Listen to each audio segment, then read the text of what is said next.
Britain, France and the US have turned Libya into a bloodbath. At least 50,000 people were killed during the attack, and since then the country's been turned into a patchwork of rival militias fighting out for territory and condemning the country to decades of violence and trauma. The information we were given to justify the war, we now know, is a total pack of lies. There was no mass rape by Gaddafi's soldiers. There were no 10,000 peaceful protesters slaughtered by Gaddafi's soldiers. In fact, we now know there was no mass protest movement. What there was an armed insurgency by long-standing British proxies combined with lynch mob terror against the black Libyan population. The only mercenaries to be involved in the conflict were on NATO's side. The only aerial bombardment in the conflict, real or threatened, was by NATO. This is now all well known, well documented and written about extensively. What I want to talk about here is how this has all affected Africa and the African Union in particular. To see this whole thing in context, we need to think about Africa and the momentous changes that have taken place there in the last 2 decades. At the end of the Cold War, the Western powers were left in a position of being without rivals. This gave them the ability to control Africa basically through economic blackmail.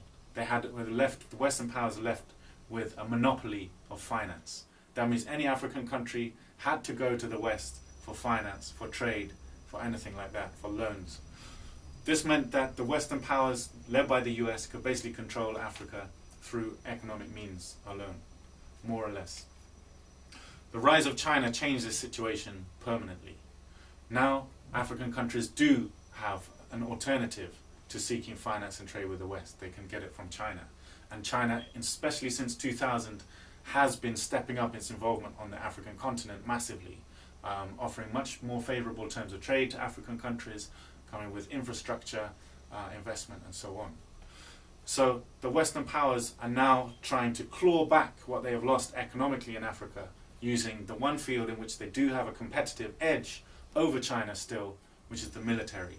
They're using military means to claw back what they've lost economically. So this is the context in which Africom was established in 2008. Africom means the African Command of the US military. Its basic role is to coordinate US military activities on the African continent. Now the strange thing about Africom is that at present it only has, I think I'm right in saying, 1,500 US troops working for it. Now, as we all know, the Western powers prefer, wherever possible, to get other people from other countries to do the fighting, killing and dying for them. The one main lesson they've learned from Iraq and Afghanistan is that wars in which their own citizens are killed are not popular. So, part of the aim of Africom is to integrate the African Union forces into a global military structure led by the US. In other words, to subordinate the African Union's forces under a US chain of command. Now the African Union obviously was not very keen on this idea when it was first established. In fact, Africom was not able to secure any African country in which to put its headquarters. It had to establish its headquarters, quite humiliatingly, in Stuttgart in Germany in 2008. The resistance to Africom in the main on the African continent was mainly led and spearheaded by Libya under Gaddafi's rule. He was actually paying African countries basically to refuse to cooperate with Africom. He was offering investment, infrastructure and cash to countries who refused to host a US base on their soil and who refused to cooperate with Africom. So Libya under Gaddafi was really the biggest obstacle to this plan of subordinating the African Union forces to Africom. So with Gaddafi out of the way now, what we would expect to see is this plan rolling full steam ahead, or as far as possible, and that is exactly what we do see. Since, if we look at what's happened in relation to Africom and the African Union since last August with the fall of Tripoli, when Gaddafi lost power, and especially since his assassination, his murder in October of last year, we can see this has been happening very clearly. So it's no coincidence, the very same month that Gaddafi was murdered, President Obama announced 100 special forces would be sent to 4 different African countries, ostensibly to try and hunt down Joseph Kony from the Lord's Resistance Army in Uganda. Now we know that's a load of nonsense. For one thing, the Ugandan army is basically largely not in Uganda, it's in Somalia, fighting a proxy war for the US along with Ethiopian and Kenyan forces in Somalia. So the US Special Forces in Uganda are basically training Ugandan troops to fight on their behalf in Somalia. In September, further 2,000 Ugandan troops left Uganda for Somalia. December, I think, of last year, the 2012 plan for Africom was announced. 14 major joint operations exercises between Africom and African countries were announced. March just gone, March 2012, there was something called the African Partnership Station, which is a US and African naval training program, had their what's called initial planning meeting in Germany in March of this year.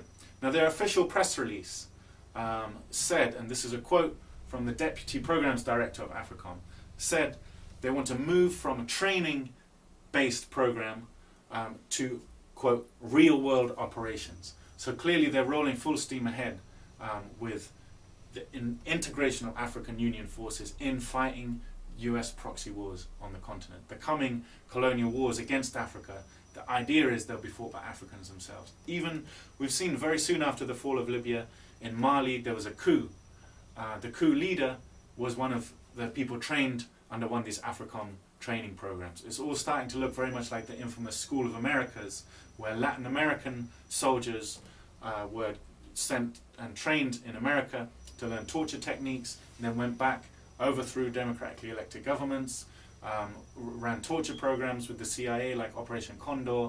This is Africom's starting to look like the very same kind of thing. Now the School of Americas program is being defeated by the Latin Americans, by unity of the Latin Americans, who are just one after another starting to evict the US bases, stop sending their soldiers to the School of Americas, and reject cooperation with US military. So I very much hope this is the way that the African Union is going to pursue this issue, because it really is a crunch time now for the African Union. It was only formed in 2002, and what the European powers and the US are basically trying to do is strangle it at birth, prevent it from becoming the independent organization that it is still capable of becoming. But that means resisting all cooperation of Africom, massively stepping up all relations with other countries in the global south, including Brazil and China and other countries that don't have a track record of exploiting and oppressing and using their military in Africa. And it also means maximum unity against the coming imperial wars in Africa. So I hope that that is on the agenda. It's still a very real possibility, but the problem is, since Libya, the plans for the military reconquest of Africa are rolling full steam ahead and need maximum unity to resist them.